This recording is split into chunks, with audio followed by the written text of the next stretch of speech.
The Giver, Chapter 2. Jonas watched as his father poured a fresh cup of coffee. He waited. "You know," his father finally said, "every December was exciting to me when I was young.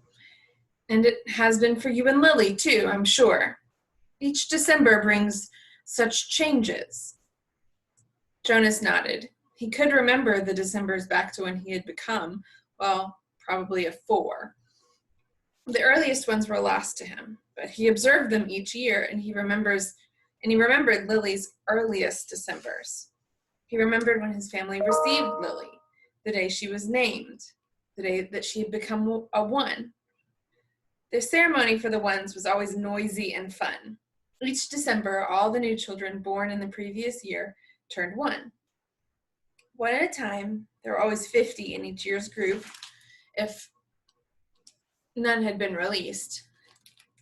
They had been brought to the stage by the nurturers who had cared for them since birth. Some were already walking, wobbly on their unsteady legs. Others were no more than a few days old, wrapped in blankets, held by their nurturers.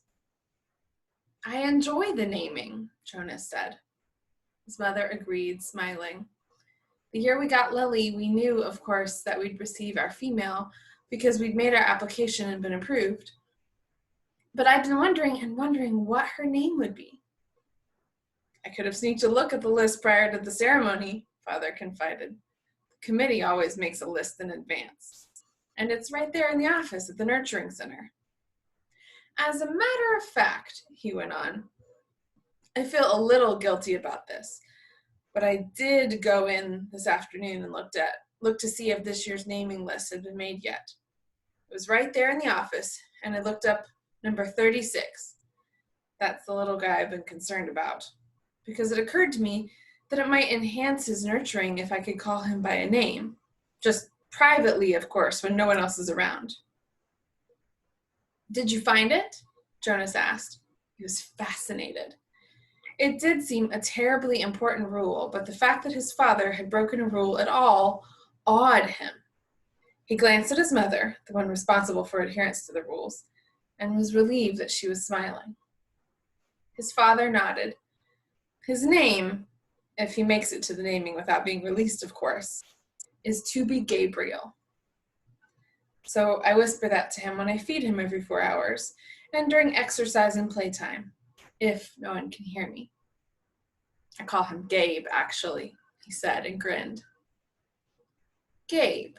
Jonas tried it out. A good name, he decided.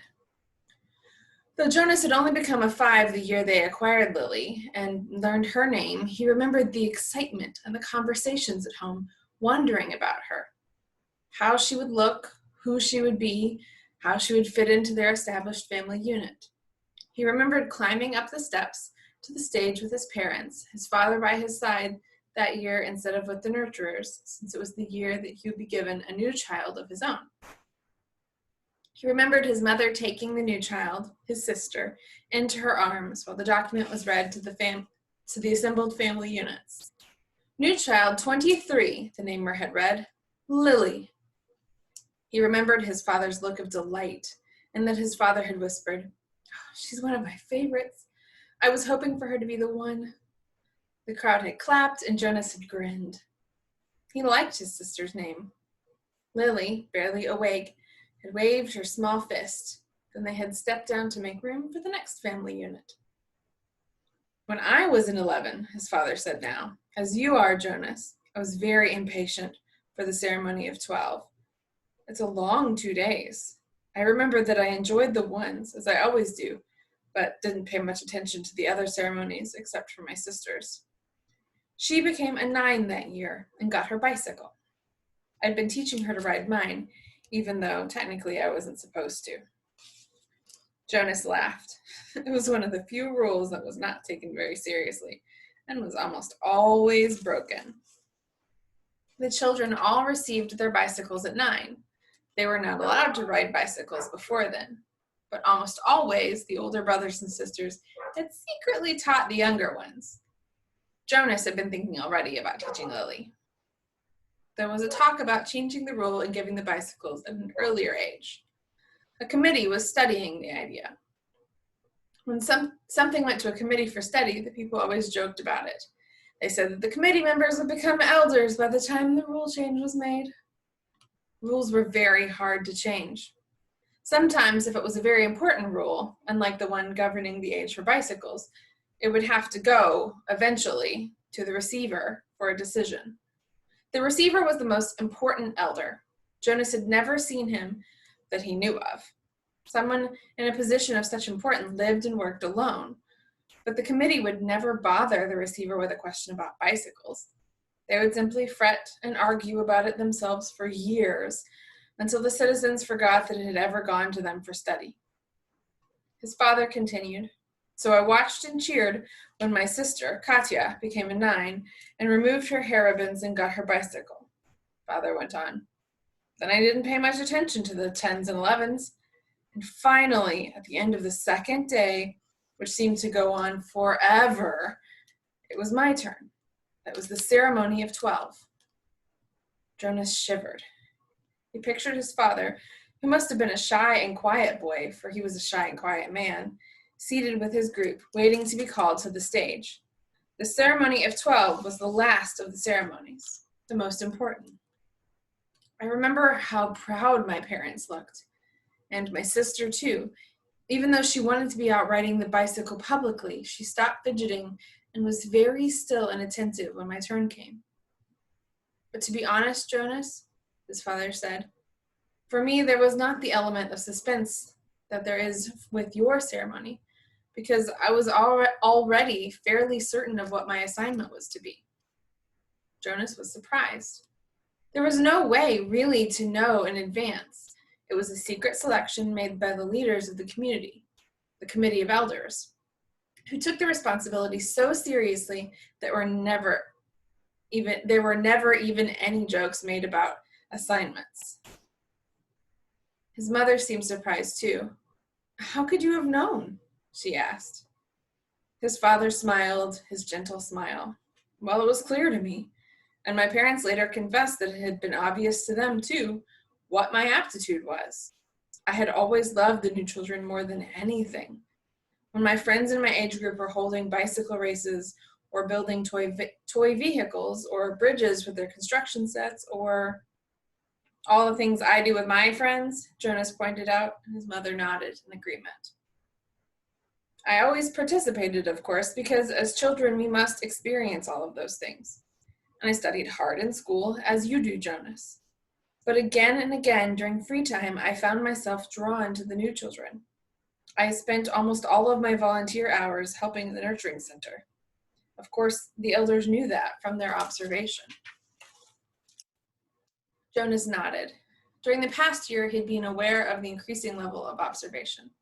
In school, at recreation time, and during volunteer hours, he had noticed the elders watching him and the other 11s. He had seen them taking notes.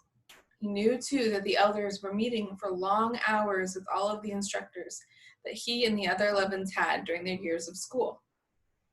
So I expected it and was pleased, but not at all surprised when my assignment was announced as nurturer, Father explained. "Did everyone applaud even though they weren't surprised?" Jonas asked. "Oh, of course. They were happy for me that my assignment was what I wanted most. I felt very fortunate," his father smiled. "Were there any of the 11s disappointed your year?" Jonas asked.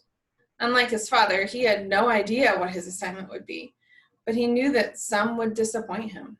Though he respected his father's work, nurturer would not be his wish, and he didn't envy laborers at all. His father thought, "No, I don't think so. Of course, the elders are so careful in their observations and selections." "I think it's probably the most important job in our community," his mother commented. "My friend Yoshiko was surprised by her selection as doctor," Father said, "but she was thrilled. And let's see, there was Andre. I remember that when we were boys, he never wanted to do physical things. He spent all the recreation time he could with his construction set, and his volunteer hours were always on building sites." The elders knew that, of course. Andre was given the assignment of engineer, and he was delighted. Andre later designed the bridge that crosses the river to the west of town, Jonas's mother said. It wasn't there when we were children. There are very rarely disappointments, Jonas. I don't think you need to worry about that, his father reassured him. And if there are, you know there's an appeal process. But they all laughed at that. An appeal went to committee for a study. I worry a little bit about Asher's assignment, Jonas confessed. Asher's such fun, but he doesn't really have any serious interests. He makes a game out of everything. His father chuckled. You know, he said, I remember when Asher was a new child at the nurturing center, before he was named. He never cried. He giggled and laughed at everything. All of us on the staff enjoyed nurturing Asher. The elders know Asher, Mother said. They'll find exactly the right assignment for him. I don't think you need to worry about him. But, Jonas, let me warn you about something that might not have occurred to you. I know I didn't think about it until after the ceremony of 12. Oh, what's that? Well, it's the last of the ceremonies, as you know. After 12, age isn't important. Most of us even lose track of how old we are as time passes, though the information is in the Hall of Open Records, and we could go back and look it up if we wanted. What's important is the preparation for adult life and the training you'll receive in your assignment. I know that, Jonas said. Everyone knows that.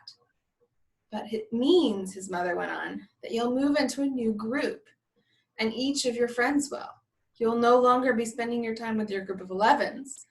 After the ceremony of 12, you'll be with your assignment group and those in training. No more volunteer hours, no more recreation hours, so your friends will no longer be as close. Jonas shook his head. Asher and I will always be friends, he said firmly, and there will still be school. Well, that's true, his father agreed, but what your mother said is true as well. There will be changes. Good changes, though, his mother pointed out. After my ceremony of 12, I missed my childhood recreation, but when I entered my training for law and justice, I found myself with people who shared my interests. I made friends on a new level, friends of all ages. Did you still play at all after 12? Jonas asked. Occasionally, his mother replied, but it didn't seem as important to me. I did, his father said, laughing. I still do. Every day at the nurturing center, I played bounce on the knee and peekaboo and hug the teddy. He reached over and stroked Jonas's neatly trimmed hair. Fun doesn't end when you become 12. Lily appeared wearing her night clothes in the doorway. She gave an impatient sigh. This is certainly a very long private conversation, she said, and there are certain people waiting for their comfort objects. Lily, her mother said fondly, you are very close to being an 8, and when you're an 8, your comfort object will be taken away. It will be recycled to the younger children. You should be starting to go off to sleep without it. But her father had already gone to the shelf and taken down the stuffed elephant, which was kept there. Many of the comfort objects, like Lily's, were soft, stuffed imaginary creatures. Jonas's had been called a bear. Here you are, Lily Billy, he said. I'll come help you remove your hair ribbons. Jonas and his mother rolled their eyes, yet they watched affectionately as Lily and her father headed to her sleeping room with the stuffed elephant that had been given to her as her comfort object when she was born. His mother moved to her big desk and opened her briefcase. Her work never seemed to end, even when she was at home in the evening. Jonas went to his own desk and began to sort through his school papers for the evening's assignment. But his mind was still in December and the coming ceremony. Though he had been reassured by the talk with his parents, he hadn't the slightest idea what the assignment the elders would be selecting for his future, or how he might feel about it when the day came. Thanks for listening.